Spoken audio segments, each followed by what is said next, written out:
और चलिए अगली खबर का रुख कर लेते हैं। भोपाल के आईएसबीटी स्थित प्रसिद्ध नोवा फर्टिलिटी सेंटर में वर्ल्ड आईवीएफ डे के अवसर पर निदेशक डॉक्टर पारुल रघुवंशी ने सभी दंपतियों को शुभकामनाएं देते हुए कहा कि आईवीएफ तकनीकी ने हजारों निसंतान दंपतियों के जीवन में नई उम्मीद की किरण जगाई है। यह तकनीक एक तरह से भगवान का आशीर्वाद है, जिसने प्रयोगशाला में मानव निर्माण को संभव कर दिखाया है। उन्होंने यह भी बताया कि अस्पताल में उपलब्ध उन्नत तकनीक और विशेषज्ञ सेवाओं के माध्यम से अब उच्च जोखिम वाली प्रसव स्थितियां और बांझपन की समस्याओं का प्रभावी इलाज संभव हो सका है।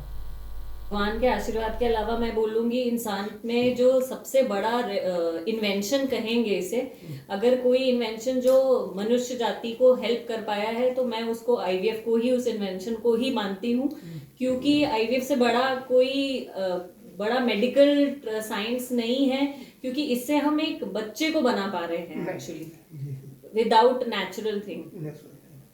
और जिस तरह से टेक्नोलॉजिकल एडवांसमेंट हो रहा है, बेस्ट टेक्नोलॉजिकल एडवांसमेंट है एक्चुअली ये लाइफ का, ह्यूमन रेस का, कि आप एक बच्चे को, एक लाइव चीज को आप लैब में ग्रो कर पा रहे हैं because of this science. And what sort of facility infrastructure we have the Nova Fertility Center? Sir, in Nova Fertility we have all the type of facilities from 0 to 100 I would say.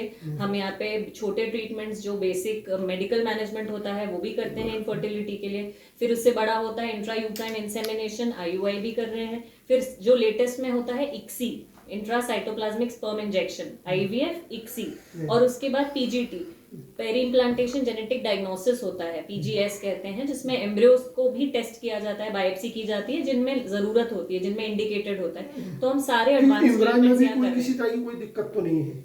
हाँ, कुछ patients में indicated होता है तो according to the indication हम वो सारी advance चीजें हम कर रहे हैं। आपने एडवांसमेंट टेक्नोलॉजी की बात कही है, लेकिन the kind of technological advancement ये डाउन टूडन तक भी पहुंचे, एवरी स्टेट ऑफ सोसाइटी भी रीचेबल हो, उसके लिए भी विशेष प्रयास करना रहता होगा।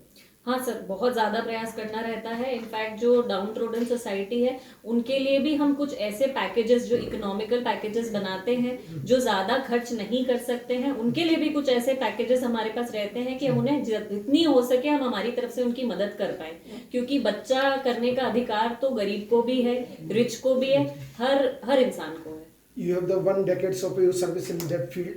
आपको भी थोड़ा सेटिस्फेक्शन होगा कि by God gives I have some opportunity to serve people, the kind of the blessings we can. जी sir, I am blessed. Actually मैं भगवान को हमेशा धन्यवाद देती हूँ कि मैंने साइंस फील्ड ली, डॉक्टर चुना, और मैं किसी तरह बाय लक बाय डेस्टिनी इस फील्ड में आ गई हूँ, रिप्रोडक्टिव मेडिसिन इनफर्टिलिटी में।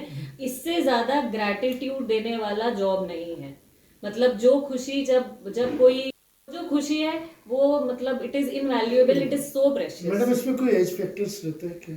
हाँ, एज फैक्टर्स, एज का फैक्टर है। जितनी ज्यादा एक्चुअली एज हो जाएगी मरीज की, मतलब जो कपल है उसमें अगर वाइफ की एज ज्यादा एडवांस हो रही है, 35 अबव है, तो ऑब्वियसली प्रेगनेंसी आने का चांस कम होता है। जिस तरह से जानकारी का दायरा बड़ा है, तो अब जो डाउन टू अर्थ सोसाइटी से, अपर रीच से, everyone can avail the IVF facility.